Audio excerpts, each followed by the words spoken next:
Hey guys, this is MonteCristo from GG Chronicle. You can find us at ggc.leaguecraft.com, and I'm very excited today to bring you the first in what will hopefully be a long series of strategy replay analyses featuring various pro players. Maybe some of you, I might solicit some replays from you guys. We'll just have to wait and see. Why should you watch my show? Well, I've been a shoutcaster for Warcraft 3 for about 7 years now. I started back about 2005. I was a shoutcaster for the Team Sportscast Network, if any of you remember that at all. And I also did some live events. I did WCG USA a few years back with Radio ITG and DJ Wheat. I used to cast with Freak. And I just have a long history of watching competitive eSports games and commenting on them. I used to be the manager of a Warcraft 3 team called Verge Gaming, and we're really the best team in America. And I actually spent 2 years coaching Freak. So I helped Freak out, looked at his replays, we talked him over with the team, and my team became the best in America. So I'm kind of back here now, and I just love eSports, and I couldn't be more excited to get back in the audio commentary game. And today, we have a very interesting game that none of you should have seen. It's an old tournament replay from December from one of the games an online tournament where one of the games wasn't aired. And it is between Goose and Dignitas, and we're going to be watching from Atlanta's perspective. And I wanted to do this replay because Atlanta plays a jungle Yi here. And of course, we've all seen jungle Yis in our games, especially in, solo queue. But so often he has just played abysmally. And today, we're going to look at Atlanta playing an excellent Yi against a top team, and it's really, really interesting how he chooses to play this champion versus how you normally see him played. And I also sat down with Atlanta a few weeks back and talked to him about his Yi build. So we're going to kind of go over what Atlanta told me. I'll be relaying that information to you. See, I've got this little notepad here with a bunch of notes, and we're going to look at a build first. So I'm going to go ahead and switch over to Leaguecraft at this point, and as you'll see, right here we have just a basic Runes and Masteries page. So as we can see here, we've got the Masteries, and he runs a 2109 build, of course, so you can get the Runic Affinity to increase the duration of your buffs, which will be very important, because you'll probably be taking a lot of blue buffs as Yi, for reasons that will become clear soon. And in terms of the offensive mastery side of the tree, you'll see the Summoner's Wrath, Brute Force, and a couple points in Butcher there, and Alacrity, Weapons Expertise. Deadliness is no longer a mastery anymore, but you'll put it into the new mastery instead, so you can get that 10% critical strike. That's going to be very important for doing a lot of damage as Yi with Infinity Edge. It'll just bring up your damage even further. And just 1 point in Vampirism to get you down to Sunder, and then we've got Executioner at last, of course, getting that that final point in the offensive mastery tree. And in terms of runes, you're going to be running overwhelmingly attack speed runes to help you through the jungle.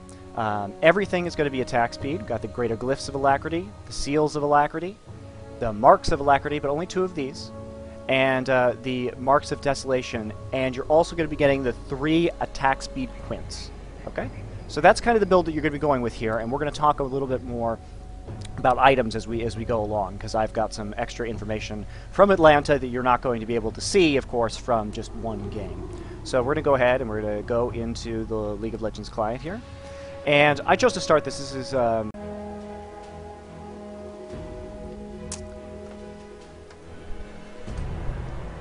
right. Sorry about that little hiccup there, guys.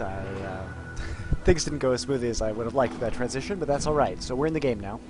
And as you can see, we're starting at the 140 mark, just so you can see this first jungle path and wolves. There weren't any level 1 shenanigans here until this is a pretty long game, so I wanted to kind of move things along and make sure that you could see everything that's happening and miss the parts that really were totally irrelevant. So as you can see here, the jungle path that's going to be good for Yi, according to Atlanta, is the pretty normal one of taking wolves first and then following up with blue. As we can see here, he's going to be taking Alpha Strike first, and he's actually going to be maxing this ability before he maxes anything else. and he's going to be taking Wuju Style as the second ability, and not taking Meditate at all until level 13, taking, of course, the old Highlander as it comes up at 6'11 and 16. So, one thing that Atlanta was talking to me about is that he said against a... Well, we'll go into items in just a second.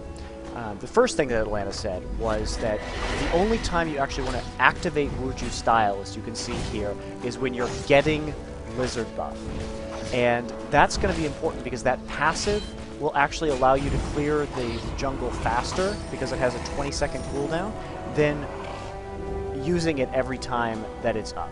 So you really want to only save that for Lizard buff. As you can see, though, you can get it at level 2, which is extremely fast, especially considering that you don't have Smite. And in terms of itemization, what you're going to want to do is against a fast jungler like Nocturne, Skarner, any of these champions, you want to take Vampiric Scepter first. If you're against a slow jungler and intend to counter jungle heavily against them, you should take the Cloth Armor and 5 pots first, because that'll allow you to top up your health between camps, and should allow you to more effectively counter jungle without dying. So, again, Vampiric Scepter, if they're going to be fast and you need to clear your jungle quickly, if they're going to be slower and you can get a little counter jungling in there, go straight for that Cloth Armor 5 pot. So as you can see here, these strengths are, this Alpha Strike's amazing in the jungle, even though he's more of a single target champion, and the new jungle has lowered the importance on traditional single target junglers. This extra damage chance, this 400 damage, 30% of the time, which will get up to 60% of the time by the time he reaches level 5 Alpha Strike, is like having a built-in AoE Wriggles. And once he gets Wriggles on top of that, he can clear the jungle incredibly quickly. So, as you can see here, he's going to try a little gank. And, the only CC that he has is red buff in this game. And so, he didn't really work out, so he's just going to go on his merry way and continue farming. That little bit of intimidation can be very important. If it gets in your opponent's head that you might come back to their lane, they won't play as aggressively, they won't push so hard, they'll make it easier for your team to continue to farm actively, whether it's top, bottom, or middle lane. He's just going to go back and farm, and you'll see a lot of him farming the jungle this game. And again, his route was Wolves to blue, to Wraiths, to red, to Golems. And at this point, Atlanta told me, you can go back and actually duck down from purple side and take their Wolves, which will be respawning right pretty much as you get there. And that's a great strategy if you want to try a little counter jungling and you're on purple team. It makes it a very easy, quick pass down, and you can gank on your way or on your way back if you need to. So, a couple of things that you really need to make sure that Atlanta told me to really keep my eye on in these games was that if you're playing Yi, his passive double strike, so on his 7th attack, he will do double damage. He will attack twice. And so, you need to make sure that you know where that counter is at all times. Because if it's sitting at 6, you don't want to attack a creep that you would kill with a single attack. You want to switch to a target where you will actually use that damage. And we'll get back to that in just a second. This right here, waiting for this Karthus gank, I'm not so sure that this is a great idea. While Nocturne's busy farming and getting gold, Atlanta stands here for a significant length of time. And as you'll see, he'll get Karthus's flash down, which will be useful, certainly, to his team, and you'll see why it'll cause a successful gank to happen since Karthus won't have a flash in a couple of minutes. But right now, he really has to keep jungling, and even though it works out, I would not recommend that you do this. You really want to continue jungling at all times and come back.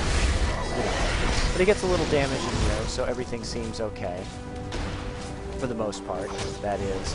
And, just continue on with that jungling right afterwards. And so what I was saying about the Wuju style, the double strike, is that you really want to make sure that you're going to do all of that double strike damage. And if that means not killing a creep, then you really, really want to do that.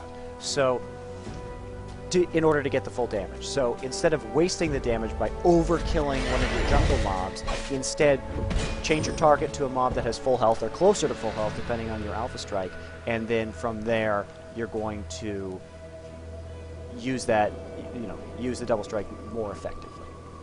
So here we have, we're going to continue watching Atlanta here, going through the jungle.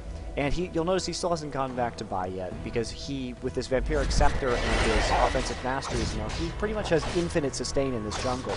So this is why this build is so powerful, because you have so many options for staying in the jungle and ganking at all times.